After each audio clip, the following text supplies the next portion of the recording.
Oh, hey, Wilma, you said you had a few more questions Oh, I'm sorry. I didn't know you were busy. Hi, Professor Jeffers. Busy with what? Well, your guest there, the black stick man there. I Um, didn't even know you knew a black stick man. Is he okay? He's not moving. that's my new microphone.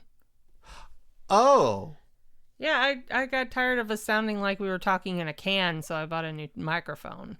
What's a black wait, stick man? we weren't talking in a can? As far as you know, no, we weren't. A black stick man? Yeah. Oh, I mean, it's just we can talk about it later. Sure. Um, you said that you had a couple more questions to go over, though. I do. Would you like to start? Yeah. Hang on just a second. Okay.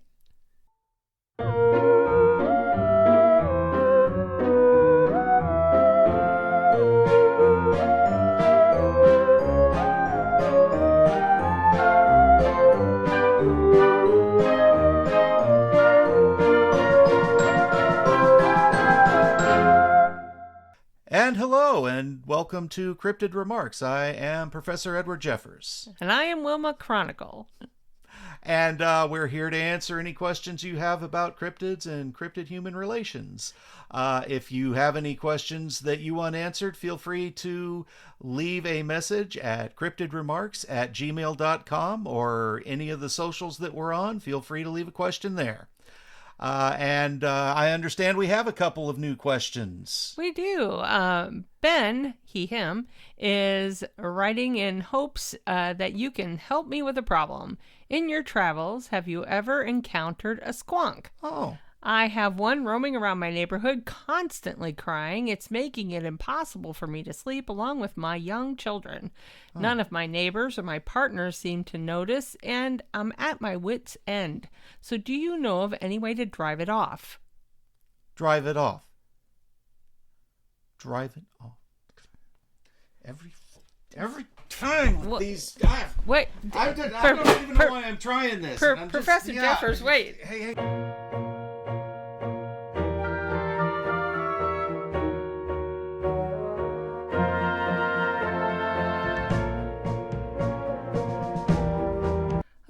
Okay. So, are you calmed down? A I'm little. fine. Okay. I'm You wanna explain what that was all Uh, about? well. First, I'm sorry I spilled coffee all over your floor. That's all right. It now smells like coffee in here, and I don't object to that. Okay. I mean, okay. Sorry. And sorry, Ben. I know sometimes they can be difficult to deal with. I just, my heart really goes out to these poor little creatures. Everybody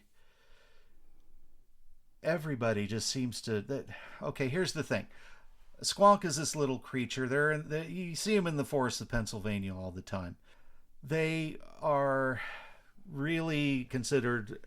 In fact, I think William T. Cox in his book called them the most morbid of beasts. Which, yeah, that's really, really complimentary. I mean, a lot of people just think they're ugly. Their bodies covered with warts and moles, and their skin is really flabby, and it turns a lot of people off. I think they're cute. Are they like so ugly they're cute, or you think they're genuinely cute? I just think they're genuinely cute, but Okay. I guess maybe that's just me. Thing is, they know that a lot of people think they're ugly, and to the point that they have gotten the name Lacrimocorpus dissolvens.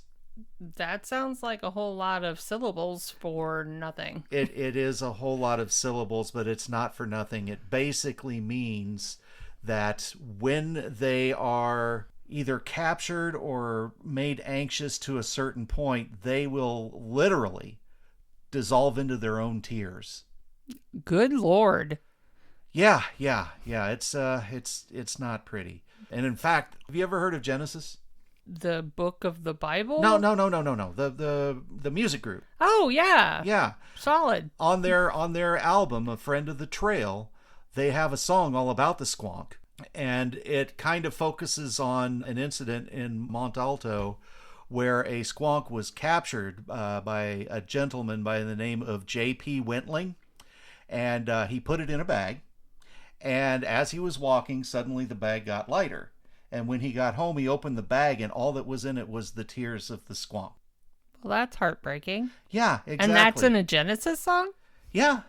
Sadness. Oh, I definitely look it up on YouTube and listen to it. It's a really good song. I like it. Mm-hmm. But then I'm kind of a music person, so But anyway, yeah, that's why I get a little upset with people that are intolerant towards squonks, and I can appreciate that. Listening to someone crying all the time can be a little annoying. So, what do you suggest men do?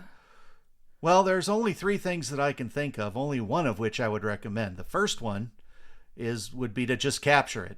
But that would kill it, and don't do that. No. Come on. Another thing you could do is put lots of mirrors up around your property, because then they won't like it. They'll just leave. And that to me is just heartbreaking because of the cruelty of it, but it would work. What would you suggest? Well, I mean, go out, find it, and be nice to it. Bring it food. Bring it some pigments. They love painting. They're excellent painters. What kind of food would a squonk eat? Well, just typical Pennsylvania fare mostly, I guess. Sure, they'd eat near, a lot of different things. Oh my, you're not suggesting they eat Philly cheesesteaks, are you? Well, while I've met a couple of them, I'm not really sure. I mean, any of you out there from Pennsylvania, let me know if squonks like Philly cheesesteaks or not. And here's the thing. They are starting to garner a little bit more positive attention. Oh, yeah. Last year, a couple of people up in that area, humans, Joe Fogel and Lisa Russell, in Johnstown, Pennsylvania, had a Squonkapalooza. Is that a music fest? Not exactly. I think there may have been music there. I didn't go, but I heard about it after the fact. There were a lot of vendors there and stuff like that, and a lot of cryptid enthusiasts. And they're just, I think their theme, or maybe this was just in the article I read about it, was everybody feels a little squonky sometimes. Squonky? Yeah. I thought that was adorable. That is adorable. Yeah, and they intended it for it to be a one-time thing in August of 2023, but it was so successful that they did it again this year. Oh, well, here's hoping they do it again next year. I would love to see that, because I would love to see some positive for them. And they are starting to get a little bit more of a positive boost, because from what I understand anyway, the general attitude towards them in Pennsylvania is now more of a kind of a triumph of the underdog sort of thing, where like they're this downtrodden thing, and yet there they are, and they're still there. So, more power to them, that sort of thing. Well, that's fun. Everybody roots for an underdog. Well, almost everybody. Well, yeah, and absolutely. And I do hope that trend continues, because, like I said, they're just these adorable little things, and I hate the fact that they've been treated so badly for so long. Well, hopefully you can get the word out, and people can start to better appreciate their native surroundings. Words. I thought you did words for a living. Yeah, well, words is hard. Words is hard. We have another question. Oh, okay, yeah. This is from Vicky, she, her. I have a question for your podcast. What is the difference between fairies and brownies? Not the chocolate kind, but the creature kind of brownies, I assume. Okay, yeah, that question just got a lot harder. Yes. I mean, yeah, I don't think people eat fairies. I hope not. That's horrifying. No. The main difference I can think of is that fairy is a much broader term. And in fact, brownies are considered fairies. There's just sort of a subclass of fairy, or just a type of fairy? It's a type of fairy. Mm-hmm. Basically, a fairy is just a humanoid fae folk, and they are big-time partiers. All fairies? Most fairies. Okay. A lot of them just really love having a good time.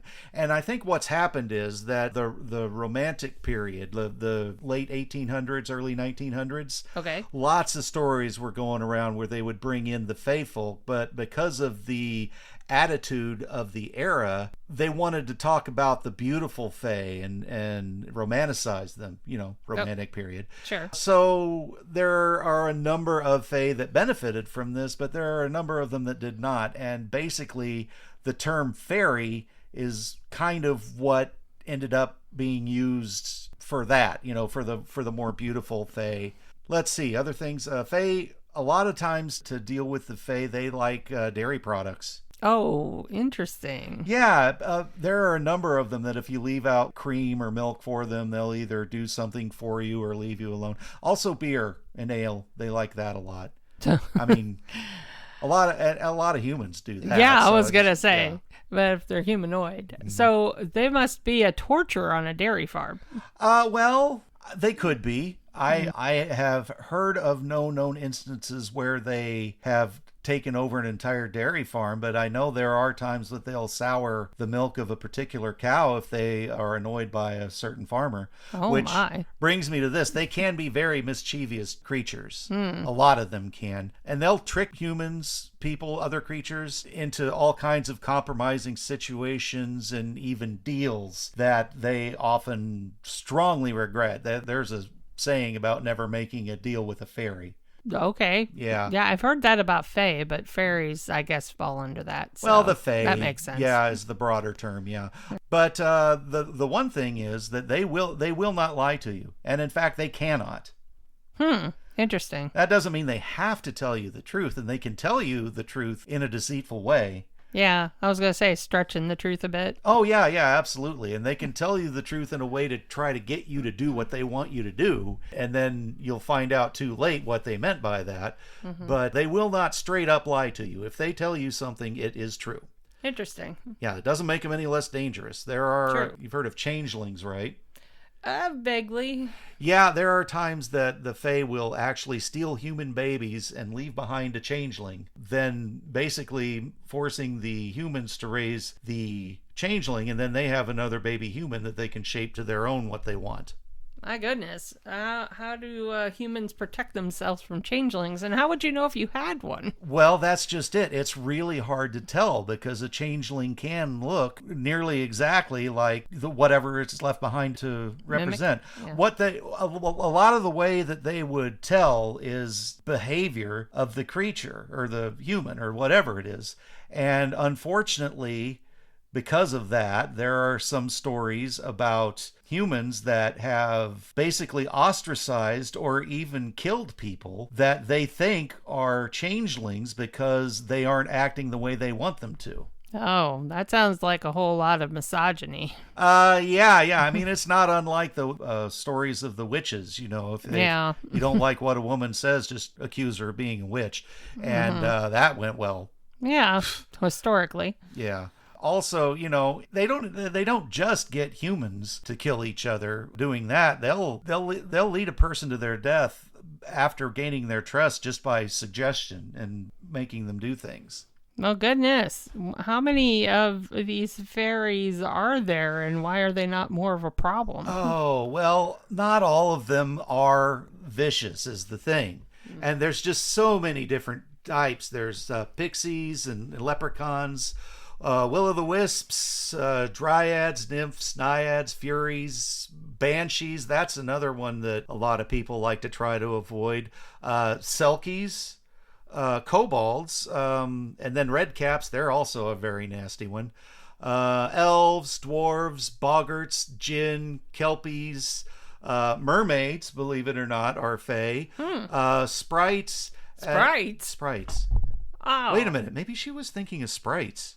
What are sprites exactly, then, if they're not fae? Well, I mean, a lot of the image that people see when they think of fae is of the sprite, and that, I think, is largely due to a gentleman by the name of Walt Disney, who made a sprite one of his most favorite characters, Tinkerbell. Tinkerbell's not a fairy. No, well, yeah, but she's a sprite. So sprites are fairies. Yeah, exactly. Okay.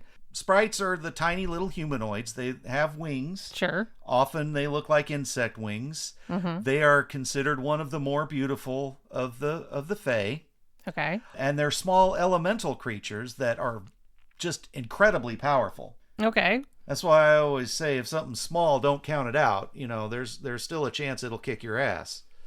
Yeah, that's what I used to tell my brothers about my sister. Oh. Long story. Okay, well, we can talk about that off mic then if you want.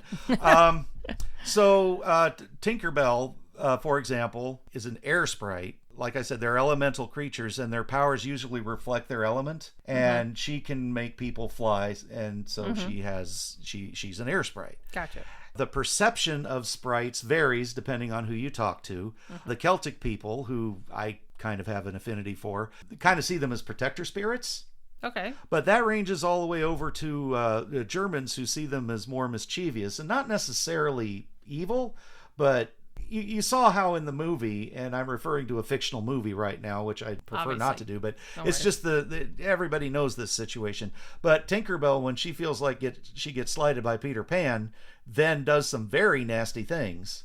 And see, that's just it. When you annoy the Fae, they will turn on you on a dime. Noted. Yeah. But typically sprites are mostly just playful. Most of their mischief kind of leans towards doing things like creating minor illusions, moving things around, just generally causing confusion, and then giggling in the corner as they watch. Okay. So a sprite is kind of an impish kind of fae. Kind of, yeah. yeah. They're impish, but I think they generally have a good heart. I've often worked with them, actually, because they are strong believers in the interconnectedness of all things, which is kind of part of my deal, which is why I'm trying to do this. So, I've actually worked with a few of them before here and there on various different things. Nothing to this scale where we're trying to get this much information out to, human people. But, they're okay to work with. Just like with most Fae, they, just don't piss them off. And they'll treat you fairly. And also be very careful making deals with them. Indeed. Okay. Let's see. Brownies. Yeah, brownies. Now, on the other side, brownies are not beautiful. Some people consider them outright ugly. I don't know. They kind of. As a squonk lover, do you think brownies are ugly? I honestly don't. They kind of look like wrinkled up gnomes. They usually dress in brown. Hence the brownies, or? Well, kind of. I think there might be some other roots in that, but I would have to look into that pretty deeply. I am not a lexicographer, so where words come from. The thing is, despite that, they are often considered one of the most desirable of the fays to actually have around. Oh. Yes, because what will happen is they will attach themselves to a household, and then at night, while everyone's sleeping, they'll get out there and start working on the farm or around the house, just doing things. Oh, is this the story of the cobbler? Kind of, yeah, but it's not just that. I mean, they'll do all kinds of different things. And usually all you have to really do is in the evening before you go to bed, leave them some food like a bowl of milk or cream or porridge. I also heard they really like cakes. So if you like baking, great on you. But they are night owls, so they will work through the night and try to get stuff done for you around the house. They also do not like being seen, to the point where they have been known to leave if you actually catch them doing what they're doing. Oh, so be grateful and just leave them be and give them some cake. Yeah, because they usually, as far as Fae go, they have a pretty good relationship with humanity and other creatures for that matter. But they're kind of touchy. It's easy to offend them. If you make fun of them for what they're doing or say things about the quality of their work or something like that, they will just leave without a word. Well, doesn't sound like if you're getting free labor, labor for the price of cake, you should complain anyway. Oh, no, absolutely not. I mean, and from what I understand, they do very good work. Like the cobbler one, I think Rumpelstiltskin might have been, No, come on. He had to have been a fairy, but not a brownie. He was more of a hobgoblin. Oh. They're very similar to brownies, and in fact will do work for you and stuff like that, but they like mischief more, whereas brownies are a very peaceful race. But you got to be careful. If you annoy either one of them too much, they can become boggarts, which are definitely, you don't want to deal with them if you don't have to. Well, I'm just going off my Harry Potter familiarity. What is a boggart? Okay, so I she assume only- I'm not right. yeah, well, she got a lot of things wrong, but and not just about cryptids. Well, I assume she's just writing a story. After all, Well, people can't fly on not brooms. not just the stories, but we can get into that later. I'm sure there are people out there that know what I'm talking about. But boggarts, they just basically like to annoy and trick people, and they will do it to the point where it has a more negative effect than just being embarrassed. They can trick you and do things to you that are not good, and they're harder to get out of your house than a brownie or a hobgoblin, for that matter. Okay. So how would you get a boggart out of your house? Oh, well, that's something I've never had to try to do. I like to wander around a lot, so I don't really attach to one house for too long. So honestly, if there was a boggart in my house, I'd just move. Well, I guess that's one way of taking care of it. Yeah, if I even had a house at the time. And for that very reason, I have not really worked that closely with either brownies or hobgoblins in the past. I mean, I've had them do favors for me and stuff like that. I've shared meals with them. And like I said, they're a little hard to talk to. I don't think they like being around other people, Well, other creatures at all. But they like feeling productive, so they do that. well, there's a certain amount of security and just anonymity, I guess. Yeah, I guess so. Well, did you have any other questions right now? None that have been sent in, but if anybody has any more questions, feel free to send them in. We're on all the well, not all of them. We're on the the Instagrams, the Facebooks. Yeah, and Discord. we're looking into possibly putting these up on YouTube, Oh yeah. and I don't think there's any other one. Discord. We do have a Yep. Discord channel. You can link to that through our website at cryptidremarks.com. And well, I guess that's about it for now. Then, did you have any sign off you wanted to do or anything? Oh, I thought you did all the theme music. Did you have something for the end? Well, did you want to say anything? I mean, I'll put in the theme music at the end. Don't worry about that. Oh, okay. Groovy. Well, see ya. How very profound. I'll come up with some. Well, goodbye. You've been listening to Cryptid Remarks. The part of Professor Edward Jeffers was played by Jeffrey Morton. The part of Wilma Chronicle was played by Kimberly Morton. All music was written by Ruben Fansler. Sound editing by Jeffrey Morton and Ruben Fansler. Our web guru is Aaron Milosic. If you have any questions you would like us to cover, contact us at cryptidremarks@gmail.com or link to our Discord through cryptidremarks.com. Thank you for listening. And don't worry, I probably don't exist either.